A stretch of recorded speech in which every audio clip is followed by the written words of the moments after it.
வணக்கம், என் பெயர் முத்துக்குமரன். இந்த முதற்கண் பட்டனுடைய இணைய இயக்குனர்.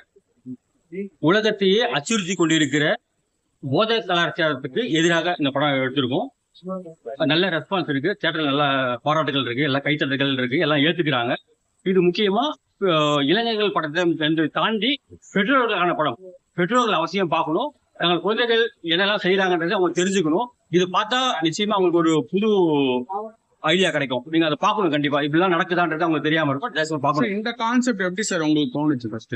இது வந்து இப்ப இந்த கான்செப்ட் அது நான் இயக்குனர் இல்லை, அது பாத்தீங்கன்னா அவரு சில பொதுவா இந்த மாதிரி படங்கள் வந்து இப்போ வழக்கமா பெரிய பட்ஜெட் படங்களும் பெரிய நடிகர்களும் ஹீரோக்கள் செய்யாத ஒரு விஷயத்தை சின்ன பட்ஜெட்ல ஒரு புதுமுகங்களை வைத்து நாங்க இதை சொல்லியிருக்கோம். அது அங்க பெருமையா இருக்கு. உண்மையிலே ஒரு மக்கள் எல்லாம் பார்க்கும்போது எங்களுக்கு பெருமையா இருக்கு, சந்தோஷமா இருக்கு. நாங்க எடுத்தது ஏதோ ஒரு சேருகிற நம்பிக்கை மிக்க நன்றி. காட்சி முதற்கடல் திரைப்படம் இன்னைக்கு வெற்றிகரமா திரையரங்குகளுக்கு வந்திருக்கு. நான் அதுல ஹீரோவா பண்ணிருக்கேன், செகண்ட் லீடா பண்ணிருக்கேன் ராஜேஷ். இது வந்து இந்த சொசைட்டிக்கு ரொம்ப ஒரு தேவையான படம்னு நினைக்கிறோம். ஏன்னா இந்த கரண்ட் ஜெனரேஷன் இந்த ட்ரக்ஸ்னால எவ்வளவு அவங்க வாழ்க்கை கெட்டு போகுது அப்படிங்கறது, அதுவும் எஸ்பெஷலி யூத் அண்ட் டீனேஜர்ஸ், அவங்க கண்டிப்பா பேரண்ட்ஸ் பசங்களை கூட்ட வந்து இந்த படத்தை பார்க்கணும், கண்டிப்பா சப்போர்ட் பண்ணணும். ஏன்னா இந்த மெசேஜ் படம் வந்து வசூலான வெற்றி அது எல்லாமே வந்து செகண்டரி. பட் இந்த படம் வந்து இன்னும் நிறைய மக்களுக்கு போய் சேரணும். நிறைய பேர் இதை பார்த்து அவங்களோட லைஃப்ல ஒரு இம்பாக்ட் கிரியேட் ஆச்சுன்னா அதான் படத்தோட வெற்றி நாங்க நினைக்கிறோம். கண்டிப்பா சப்போர்ட் பண்ணுங்க. தேங்க்யூ. உங்களோட கேரக்டர் படத்தோட ரொம்ப முக்கியம். ஏன்னா உங்களால தான் அவர் கெட்டு போவார். அதனால நீங்க உங்களுக்கு இந்த ஆப்பர்ச்சுனிட்டி ஃபர்ஸ்ட் எப்படி கிடைச்சது? உங்க அந்த ரோலை பத்தி சொல்லுங்க. ஆக்சுவலி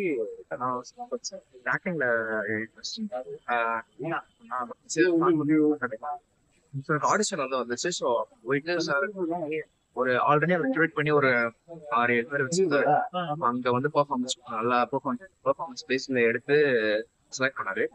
அவரு ஸ்டோரியா சொல்லும்போது ரொம்ப சூப்பரா வந்து அழகா நரைட் பண்ணாரு, ரொம்ப கிளீனா எக்ஸ்பிளைன் பண்ணாரு. ஸோ அங்கேயே வந்து கதை வந்து எனக்கு ஓகே, ஒரு நல்ல சோசியல் காஸ்க்காக எடுக்க போற கதை அப்படின்றது தெரிஞ்சு இதுல கண்டிப்பா நம்ம பண்ணணும். அப்படியே இருந்துச்சு. என்னோட ஃபுல் எஃபர்ட்ஸும் கூட நான் செஞ்சு எல்லாருமே என்டர்வியூமே மற்ற மோஸ்ட் எஃபர்ட்ஸ் போட்டு எல்லாருமே எங்க குடும்பத்தோட வந்து தியேட்டர் வாங்க, ரிலீஸ் ஆயிடுச்சு. எல்லாருமே நீங்களும் வந்து பார்த்து எப்படி முதல் கனல் ஏன் மக்கள் பார்க்கணும் சார்? என்ன ரீசன்? முதற்கணல் மக்கள் பார்க்க வேண்டிய ரீசன் ஏற்கனவே சொன்ன மாதிரி இது வந்து இந்த சொசைட்டிக்கு, இந்த கரண்ட் ஜெனரேஷனுக்கு ரொம்ப தேவையான படம். அந்த ஒரு ரீசனுக்காக மக்கள் எல்லாருமே பார்க்கணும்னு விரும்புறோம். இப்ப இருக்கிற அரசியல் சூழ்நிலைக்கும் ஏத்த நம்ம மாண்புமிகு முதல்வர் ஜோசப் விஜய் அவர்களும் நிறைய ஸ்டெப்ஸ் எடுத்துட்டு இருக்காரு. இந்த ட்ரக்ஸை ஒழிக்கணும், சொசைட்டில ஒழிக்கணும்னு. இது வந்து டைம் கன்சியூமிங் ப்ராசஸ் தான். பட் கம்ப்ளீட்டா எராடிகேட் பண்ணணும், அவரோட ஆட்சியில இதை கம்ப்ளீட்டா எராடிகேட் பண்ணணும்னா ஒரு பெரிய வெற்றியா இருக்கும். ஸோ அதே காஸ்ட்காக இந்த படத்தை எடுத்திருக்கோம். அரசு சைட்ல இருந்து சப்போர்ட் பண்ணாலும் will be very very happy. நாங்க ட்ரை பண்ணிட்டு இருக்கோம். உங்களோட upcoming projects sir? Upcoming projects இந்த படம் முடிச்சுட்டு தான் பிளான் பண்ணோம். பேசிட்டு இருக்கோம். 2 ப்ராஜெக்ட் பேசிட்டு இருக்கோம். பட் நன்றி சார். சார் முதல் காணல் பாத்துறீங்க, எப்படி சார் இருக்கு? இல்ல சார், படம் இந்த அளவுக்கு சூப்பரா இருக்கும் நான் எதிர்பார்க்கவே இல்லை. அதாவது படம் டைட்டில் வந்து ரொம்ப டிஃப்ரெண்டா இருந்தது. அவங்க அந்த ஸ்டில் டிசைன்ஸ் டிசைனிங் இதுவா கொடுத்துருந்தாங்க. சோ அந்த படம் நம்மளுக்கு பார்க்கணும்னு தோணுச்சு. சோ அந்த படத்தை வந்து உள்ள பார்த்தா அந்த அளவுக்கு ஒரு படம் ஃபர்ஸ்ட் ஹாஃபை விட செகண்ட் ஹாஃப் ரொம்ப சூப்பரா இருக்கு.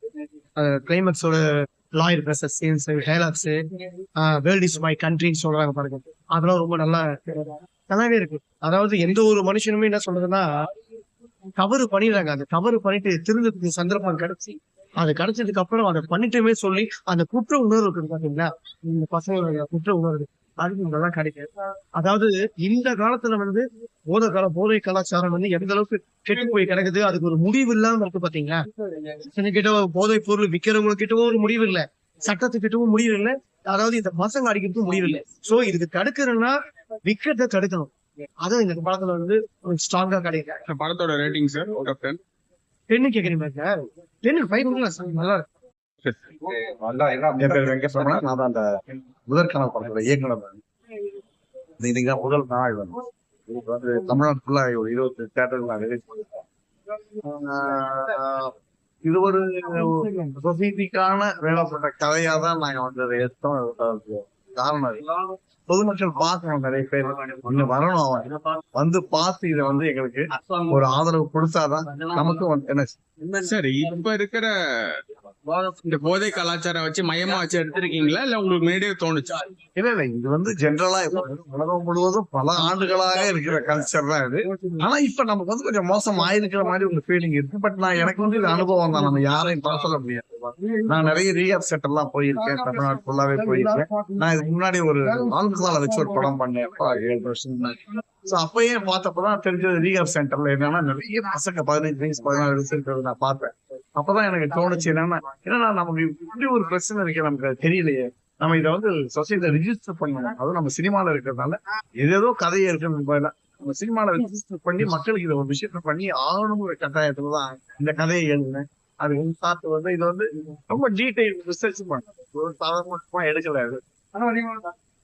அது பண்ணி எடுத்தோம், அதுக்கான தயாரிப்பாளர் வந்தாரு, சொல்லி இந்த படத்தை எடுத்தோம். ஆனா இன்னைக்கு நமக்கு வந்து ரொம்ப ஜெனிவின் மாதிரி தெரியுது. ஏன்னா நிறைய நமக்கு வந்து இந்த போதைப் பொருட்களால சொசைட்டி வந்து கேட்டதை வந்து நம்ம பாக்குறப்ப இது ஆப்டா தெரியுது.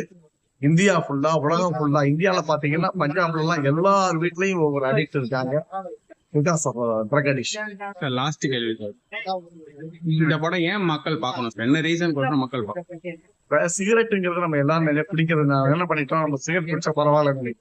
சிகரெட்டே போதைப் பொருள் தான். போதைப் பொருள்னா நம்ம என்னமோ நினைச்சிட்டு இருக்கோம், சிகரெட்டே குடிக்க கூடாது. அது மாதிரி இப்போ புகையிலை பொருட்களோ இப்ப இருக்கிற நான் சொல்றேன், நீங்க கஞ்சாவோ ஒரு வராயனோ அதெல்லாம் அடுத்த ஸ்டேஜ். ஆனா எல்லாமே போதைப் பொருள் நம்ம தெரியாமையே நம்ம இதெல்லாம் யூஸ் பண்ணிட்டு இருக்கோம். அப்புறம் நம்ம குழந்தைகளுக்கு இதெல்லாம் சொல்லிட்டு ஆகணும். இல்லைன்னா முந்தியாவது நம்ம வீட்டுல எல்லாம் 5-6 பேர் இருந்தாங்க, இன்னைக்கு ஒரு பையன் ஒரு பொண்ணு தான் இருக்காங்க. அந்த பையன் போயிட்டானா நம்மளோட சொசைட்டி will get spoiled.